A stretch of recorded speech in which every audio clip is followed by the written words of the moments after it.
Welcome to Safe Coalition, Confronting Our Crisis. I'm Dr. Ann Bergen.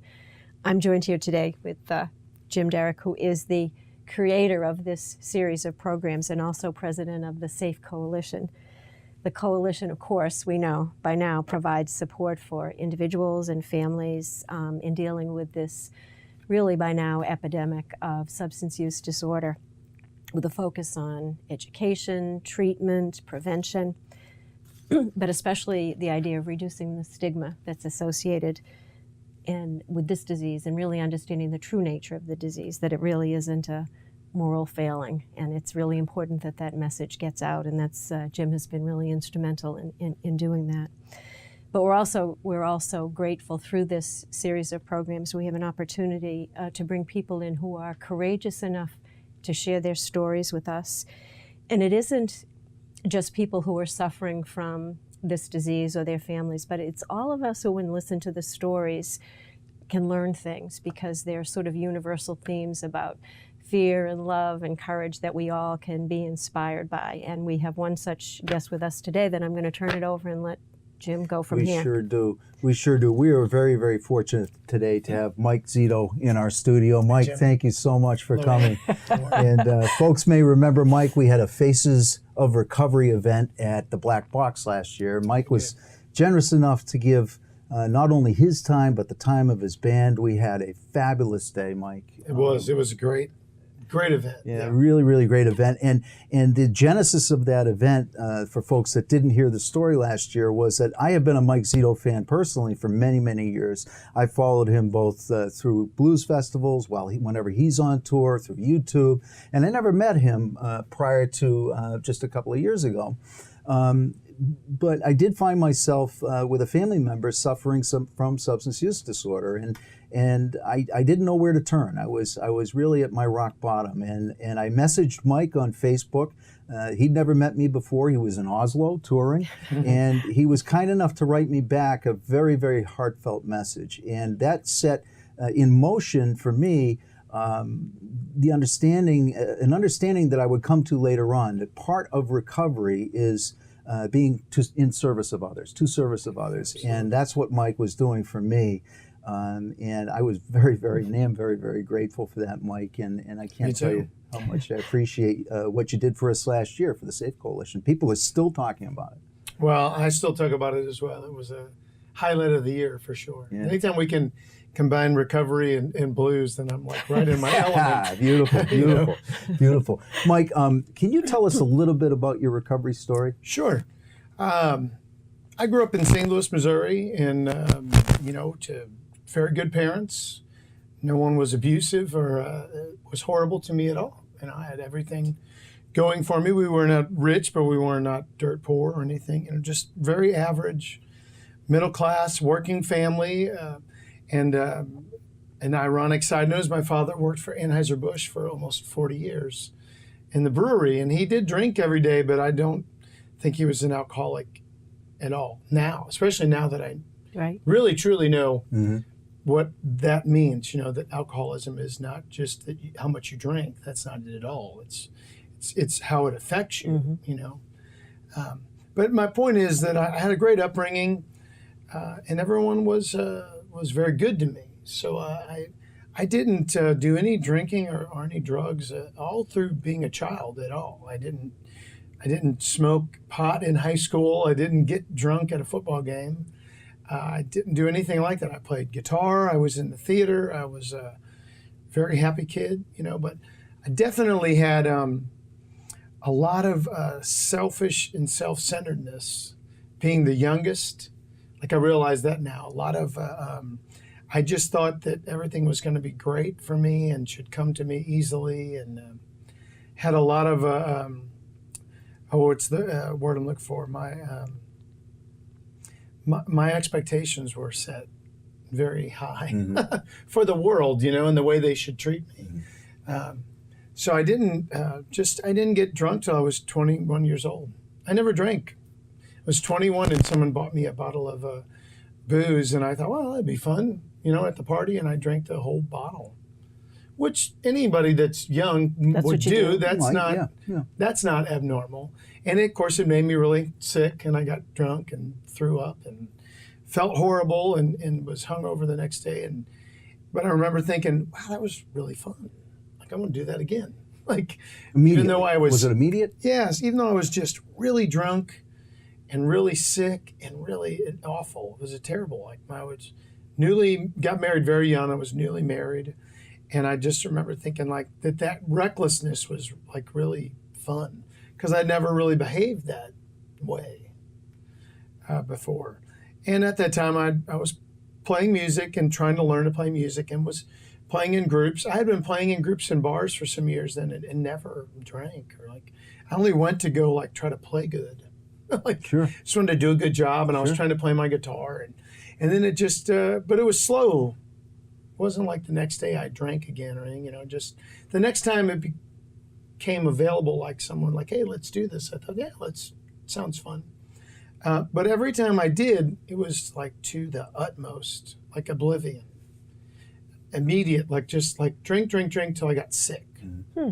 So it was never like, oh, we'll have a couple beers and we'll have a barbecue or, like it never, like it might go 3, 4, 5 months. I was like, oh, and then the time would come again and I would just drink a lot, like just until I got sick. And eventually with playing music, then I started to, so dumb and naive. I thought, wow, this is really fun. If you drink and play music, it sounds better. It sounds like I'm pretty good. You like, sounded better yourself. I started thinking I'm like pretty good. I started getting, I became more what I wanted to be, more of an extrovert, and started being funny and fun. And the audience started to really, get involved and bring me drinks. And I would play guitar behind my head and do all kinds of antics, very entertaining that I would never do. I'd be very nervous to try to, if I wasn't drinking. Mm-hmm. And because I was playing more as my life went on, 3, 4, 5 nights a week. Slowly over a period of time, I'd start to drink 3, 4, 5 nights a week. And again, very rarely ever just a couple of drinks. So what happened was over a good 8 or 10 year period, it just started to turn into or maybe Saturday was the night that I got really drunk and passed out and they had to drive me home and pack my stuff up. And maybe Thursday night and maybe Tuesday and Thursday and Saturday. Like it just, it starts to snowball. And it was mostly, I think, due to the fact that I was working in this bar every night. People are there drinking every night. Now, are you missing gigs at this point because you're drinking? No, this is all just, it's just slowly over a period of time. I'm just kind of cramming it all in. Yeah. I mean, I have a baby and I'm married and my lovely wife, and things are, there's other things going on, but just I'm pursuing music. But I'm also, I haven't done any of this in high school. I didn't date other girls. I didn't drink and I didn't do any of that. Suddenly I'm doing it in my mid-late 20s when I have some responsibilities. But I'm just finding out that once I start drinking, probably going to drink till I throw up. That's generally what happens. If I don't drink, it's fine. It's just that once I put it in, I probably won't stop. Yeah. But I think it's fun and funny, and I'm young, and I'm coming home late, or I'm not coming home at all, and my wife's mad. And to me, it's very dramatic. It's very exciting. There's all this drama going on in what was normally kind of a boring life. And I started really enjoying all this attention that I'm getting. And people love to come and bring me drinks because I can just drink more and more and more. And it's like, he's going to put on a show. Well, bring him a couple drinks. Yeah, right. Where do you see this, And it turns into a thing, and people start to come. I become very popular in St. Louis as an entertainer and a guitar player.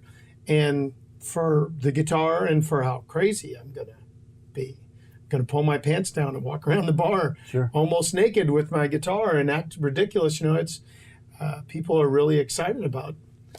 They start telling their friends, "You got to go see this guy. It's a great show." You know, it is a great show. It's too bad I couldn't do it without drinking. But when I look back, all of my heroes, kind of the same way. Yeah. Jimi Hendrix and Janis Joplin and Johnny Winter. All these people I think of now that I was so enamored with had the same problem. They kind of had a personality disorder along with an actual physical allergic reaction to alcohol. And what later is drugs, it's pretty much, to me, it's all the same thing. I don't see a difference. It's anything that's mood changing and mind altering. Help me with my personality disorder. So up to that point, you're not paying any consequences. You're getting adulation. You feel right. Any consequences I'm paying is my wife at home is mad, and she wants to know what I've been, and was there a girl there, or what's going on, and why aren't you coming home? And we haven't paid the bills, but I'm also getting all this kind of like adoration, this like star quality, like I'm some rock star, like that's what I'm in my thinking in my crazy head, right? Sure. I'm getting this, I want to always be famous kind of thing, and eventually things just get worse, and of course no one wants to be married to that anymore, and get divorced, and now I'm single and just drinking, having fun. People start to mention maybe you have a drinking problem, and I think, maybe I do. Isn't that great? Like, it's good, just rock and roll, Badge of honor, blues. right? Got to pay your dues and really suffer. I haven't suffered very much being middle class, Caucasian, and been brought up pretty good. I need some suffering, just crazy thinking the whole time. Yeah. And eventually it leads to, I never, again, in this real weird backwards, I would never do drugs. I was like, oh, no, that's I'm not doing that. And I keep wrecking cars and driving off the highway, falling asleep. And finally one night a guy said, listen, I can't let you drive home. You need to come back here and do some of this cocaine so you can wake up. I'm worried about you. Right. I don't want you to kill yourself driving home. Right. Have a little sniff of this, and that'll wake you up, and you'll be able to drive home. And I said, well, I better do that. You're right. I don't want to hurt myself. I hear that a lot from people. That's an absolute truth. Yeah, there's a continual crossing of lines. Things you say I'll never do. Absolutely. It's a common theme. Absolutely. And sincerely, this guy had I think my best intention at heart. He was just a bartender that this was probably part of their lifestyle. Sure. You have a little sniff of this, and then you can keep going. But I did, and I thought, well, why go home? I can drink some more. Like, let's stay. It immediately was like, well, now I don't have to. Wow. I'm not falling over. I drank till I fell over. Now I found something that makes me not fall over, so we can keep drinking. So now, maybe by the end of the night passing out, it could be 2 or 3 days. I can stay up. So that's when things start to, I find this is a new, wow, I love this. This is great. Start doing that. And now it's hard to kind of function. Sure. Now you can't go to work. You're not showing up to work, and you're not making the gigs. And of course, I got married again, and everything's pretty totally not manageable. Nothing in my life is manageable, but I don't really realize what's going on. I don't know that this is what's taken over, that I have in this, and that just all of this dysfunction is all due to this. I would really sincerely believe this complete personality disorder that I have. Really, now I would consider that I'm schizophrenic to a certain extent, but I don't realize that, at the time or anything. And I'm obviously physically allergic reaction, physically allergic to drugs and alcohol. Because once I put it in, I can't stop. Sure, but it sounds like the perfect storm for you, because you're an just entertainer. You've got all these excuses in life. Entertainer, rock star guy, suburban, never been up against it. I need some material to write about. I'm listening to all these songs about hardship and despair. This is perfect. It is. It really is, and it's not, again, uncommon that later when I hear the great Stevie Ray Vaughan, who was celebrated recovery in the later part of his career and life, and was heavily involved in recovery, talking about how he thought like, well, I to play blues really well, I'm going to need to suffer some. I need to create my own suffering to hurt myself so that I'll. And of course, that is just ridiculous and unbelievably egotistical and selfish. Right. But you mentioned the introvert part, and that when you performed and you drank, you were no longer an introvert, Right. and it made you more comfortable. Was that a piece of it, that being more comfortable socially because the drink allowed you to be a different Right. And you, Right. yeah, okay. Well, and I think that I've always been an extroverted person as far as I like theater and music, and I want to perform, but then I also have I'm very upset with myself and my performance and how I look in front of people. I'm really hard on myself. Mm-hmm. I have a lot of insecurities, and so when I would put in, then it would take all of that insecurity away. Right. Okay. So rather than learning to grow up in my personality and go, it's okay. And now I don't need any. Of course, I don't need anything to just be ridiculous. oh, so you're still ridiculous. I'm ridiculous, Okay. but now I'm comfortable being Yes, myself. But right. then I was not. So Yeah. there's a I major. could never quite open up. That's a major transformation, right? Huge, And part of your recovery story Right. is getting comfortable in being uncomfortable. Right. And so eventually, to kind of finish, I mean, that you can see it. It just comes to, it just all snowballs into just the worst possible situation. There's no more music playing. I'm not a husband anymore. I'm not a father anymore. I'm running away from drug dealers. I'm living in and out of people's houses, sometimes sleeping outside. Then I run away from home and to run away and try to get away from it all. And of course, anywhere you go, I'm there. Yeah. Yeah. And then it happens again there. And so it just, my whole story is that it's very textbook drug addict, and a lot of shame and a lot of remorse and a lot of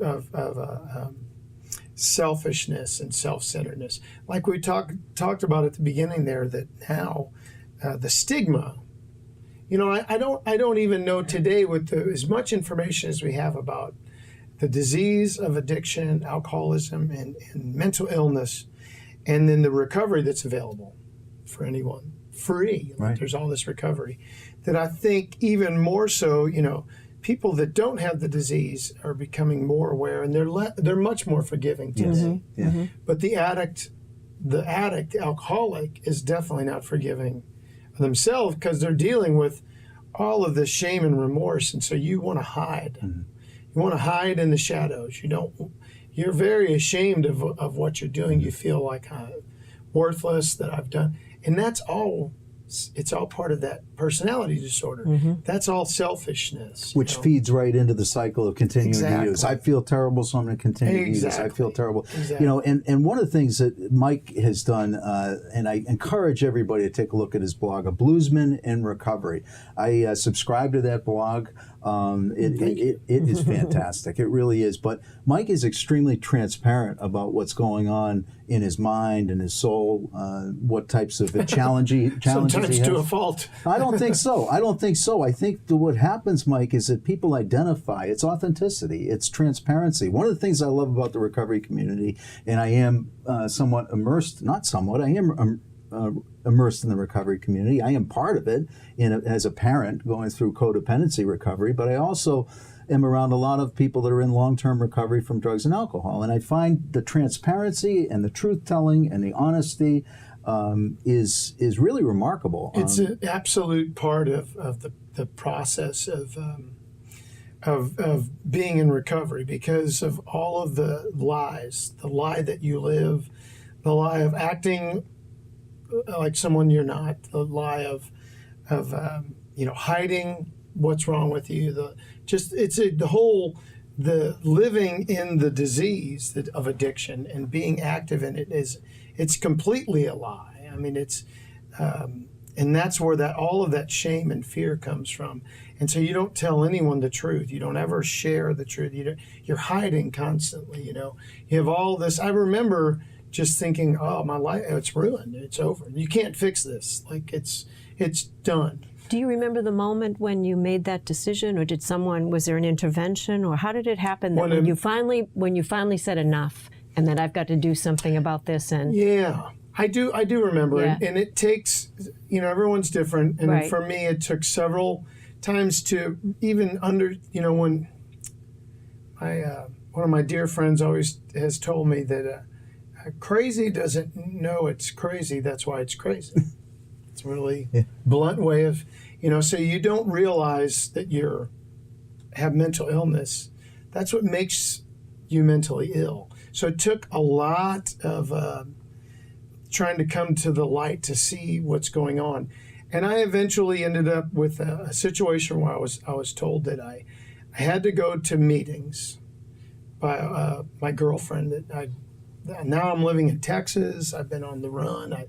I keep finding new people to attach myself to that don't realize who I am. And I try to put on a good front for a while, and then they realize. And this was all, I sincerely believe, divine intervention, that I'm with this woman that I had met. It's a long story. But we're dating, and she finally, within 6 months, finds out, oh, okay. Because again, I can buck up and go for 2 or 3 months and go, I just won't do that, just hold like this. Right. But the next time I drink or something, then I have a couple more, and then by the next week you won't see me for a few days. It's just like that. So it's never that I do it all the time or the amount that I do it. It turns into that when I do it, I'm going to have a full-blown reaction.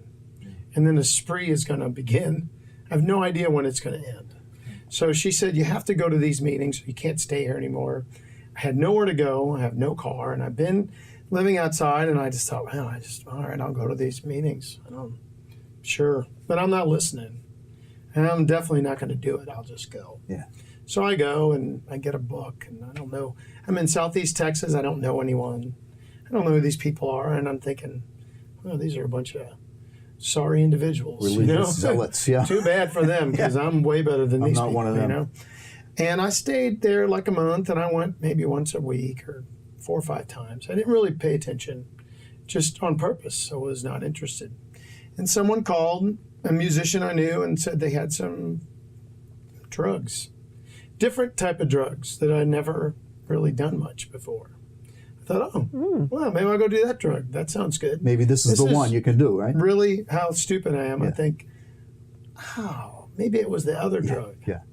Maybe that drug's the one that always messed me up. Yeah. I'll go do that drug, and then that'll be fine. So I thought I'll go for a couple hours on a Sunday. I'll do a little bit of drugs. We'll play some music. We'll have a good time. It's going to be a social interaction. I'll come home tonight. I'm going to go to bed. I have a little job in the morning I go to. And my girlfriend, I've been clean for a month, going, yeah, have a good time. See you later. Don't be too late. You have to go to work tomorrow. Sounds good. So I leave, and then so I go until Thursday night. It's a long stretch. There you go. So I go, and it didn't work. And it didn't work. Start drinking some beer, start drinking some whiskey, doing this drug, and it just goes. And I don't even like this drug, but I do it. And so by Tuesday or so, I go back to her apartment, and I rob her, steal all her money, and go find the drug I really like, and drink more, and blah. And it doesn't. The amount of time and the amount of that I put in my body has nothing to do with it. I always go until I can no longer. Either I'm stopped, you stop me, and I won't allow it. You kick me out of the dope house. You kick me out of the bar. I've stolen from everyone, or I just fall down. That's how it's going to be. Yeah. So I just, I had nothing else left. Nowhere to go. I can't keep my eyes open, and I'm driving around this neighborhood, and I go back there, and as wonderful as she is, she lets me in, puts me on the couch, and as I'm going in, I said to her, there's something wrong with me. Really? I said, there's something wrong with me. I got to go back to that meeting, and I passed out. And I woke up a day and a half later, and that book was laying there, and I was like, okay, there's a noon meeting, and I walked an hour. So you literally across had town. a smack But across the head. I knew because it was very obvious, Wow. like that. Every time I drink or have used drugs over 15 years, every time I did it, it was, or 12 years or so, it was always for, I want to be social. Ann says, would you like to have a drink? Oh, I would love to have a drink. I want to be normal. Sure. I want to go to a barbecue. I want to have a beer. Let's just spend $20 on drugs tonight. How's that sound? Sure. I always want to do that. Every time I've done it, it is never. It's never happened. Right. So you found a spiritual solution, or a solution Well, through AA. I just 12 steps? right there realized, like, so there's something mentally wrong Yeah. and physically Yeah. wrong, because my mind keeps telling me that it won't be like the last time. Okay. And every time I do it, it's like the last time. And then I got really scared. Like, I came to the realization that I'm mentally ill. Yeah. And I got really frightened, like, I have to go right now, or if I don't, my mind's going to trick me. I've been tricked for a long time. Like, I can't explain it. It's very frightening Wow. to realize that there's another personality that you have. Yeah. And I need to go right now while I know that I was afraid for my life. It had nothing to do with consequences anymore. Right. I had already been through every You've lost consequence. everything. Sure. There was no more bottom. It was going to get bad again. But it would get bad, then it would get a little better, it'd get really bad, a little better. I kind of been through it all, so I could just keep doing it. But I became very afraid of myself. And I went to the meeting and I said, I need someone to help me right now. Like, I need help right now. I'm scared for my life. And you know, they put me to work right away. I went to the meeting, they said, do this, read this, write this. They started to give me some homework.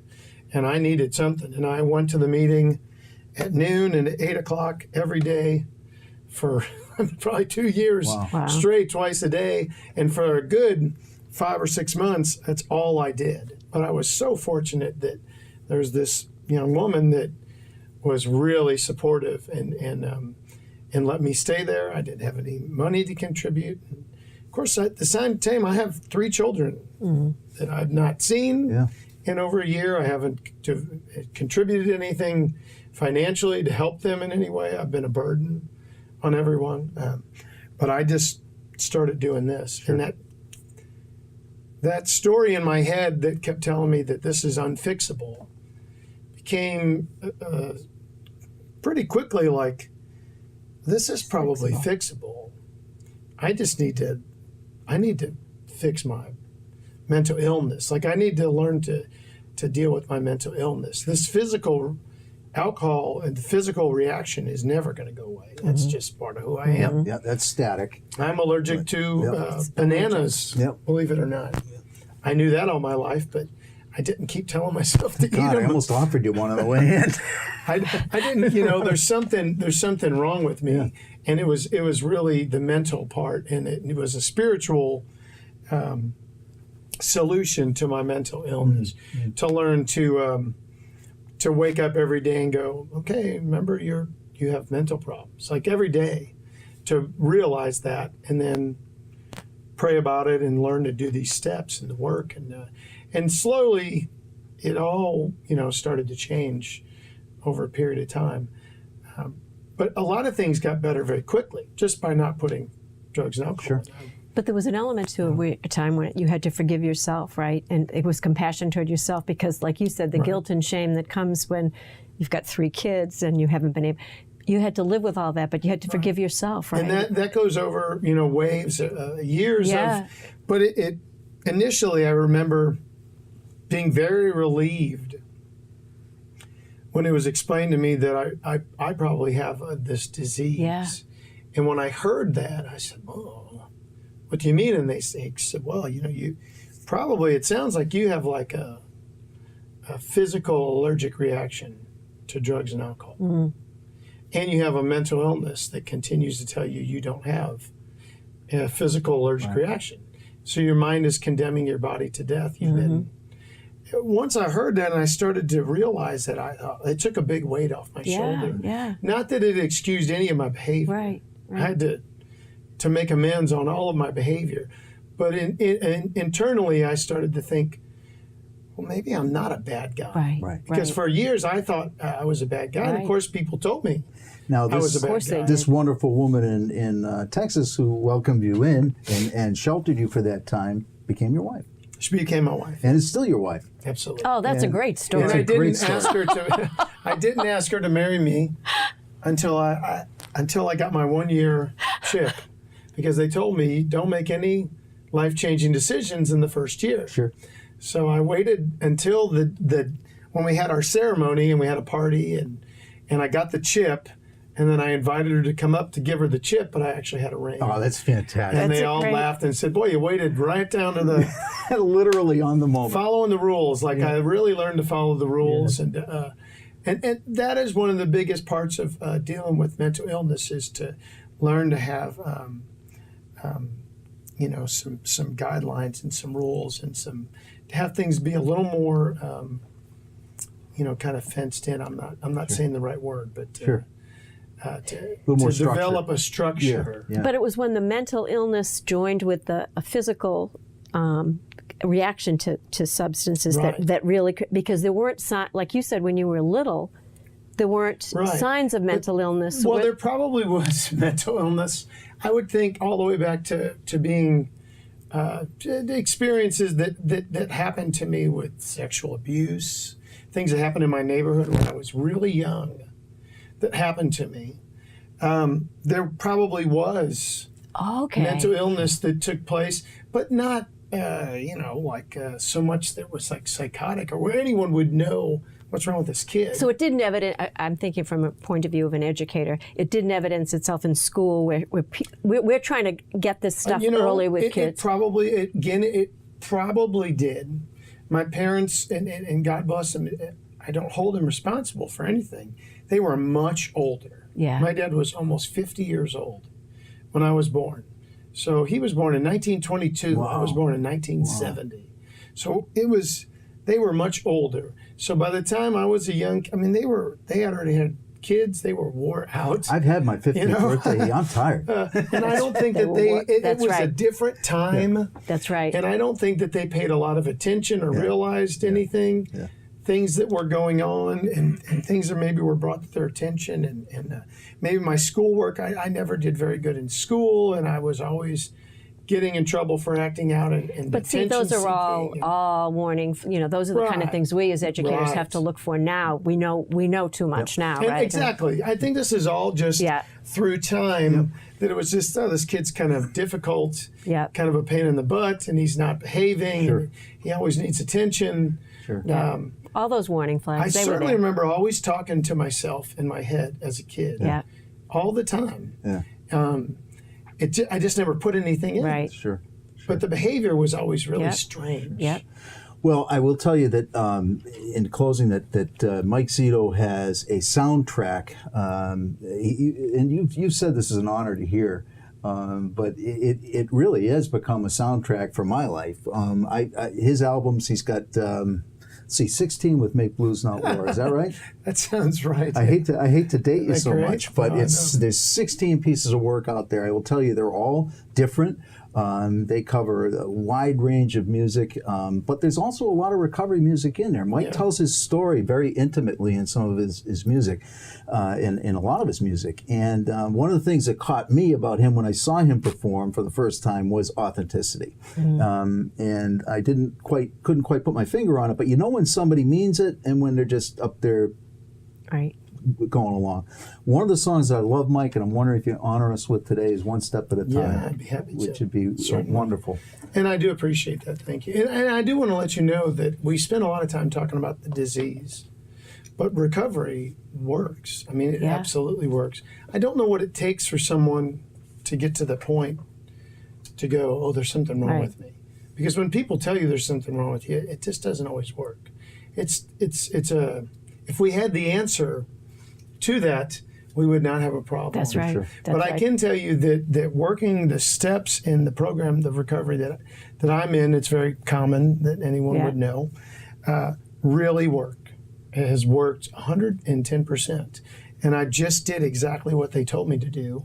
And it has worked. Like, everything has been fantastic, and my life has completely changed, and I get to play music, and I have all and you have this, all my children, and yeah. all my bills are paid, and I sleep inside. And you have this great platform, but you use your platform, because I have been at one of your shows where someone hasn't come up to me and said, Mike's a friend of mine.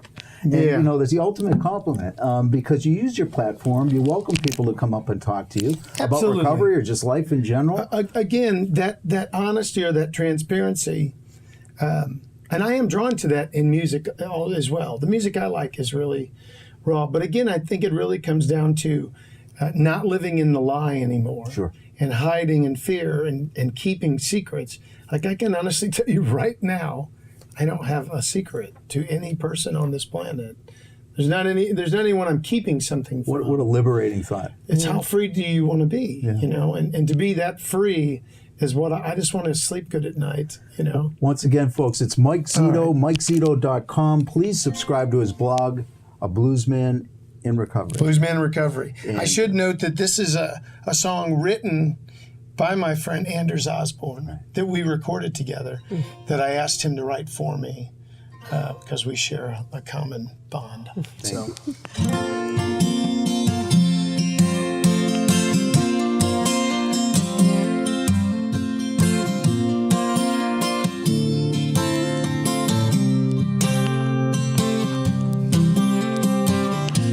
I wanted too much, but I never worked hard enough.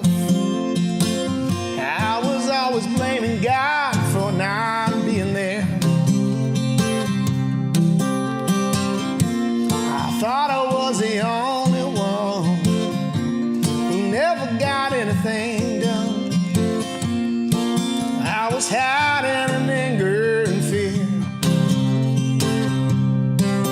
on that high and lonesome road. One step at a time, I'll trust these feet of mine and carry me on where I belong. And I'm gonna lay my burden down on that solid ground. Maybe one day I'll know how to quiet down this crazy soul, baby. It's one step at a time.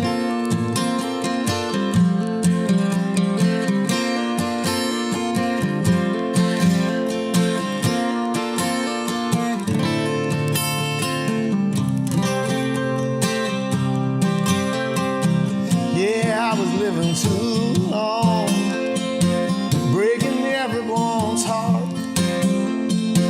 I was losing my friends again and again.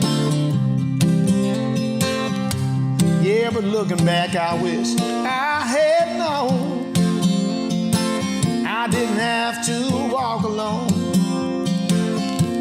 Yes, I got lucky, got a chance to make amends on that high and lonesome road. One step at a time, I trust these feet of mine to carry me on where I belong. And I'm gonna lay my burden down on that solid ground. Maybe one day I'll know how to quiet down this crazy soul now, baby. It's one step at a time.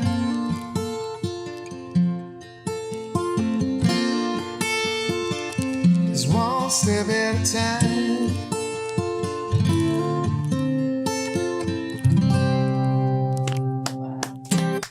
Thank you, Mike. Oh, thank you, Johnny. I'm Jim Derrick, just reminding you that Safe Coalition stands ready to help. If you or somebody you know needs assistance, please call 508-488-8105, which is a Safe Coalition resource line, and we can help you find help. We're also on the internet at www.safecoalition.org. safecoalitionma.com, and you can find us on Facebook and Twitter.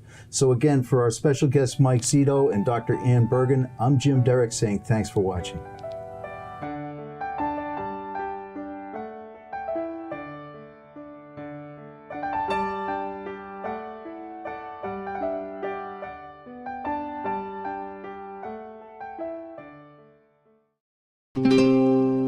This program was made possible by your Franklin friends and neighbors, good folks just like you.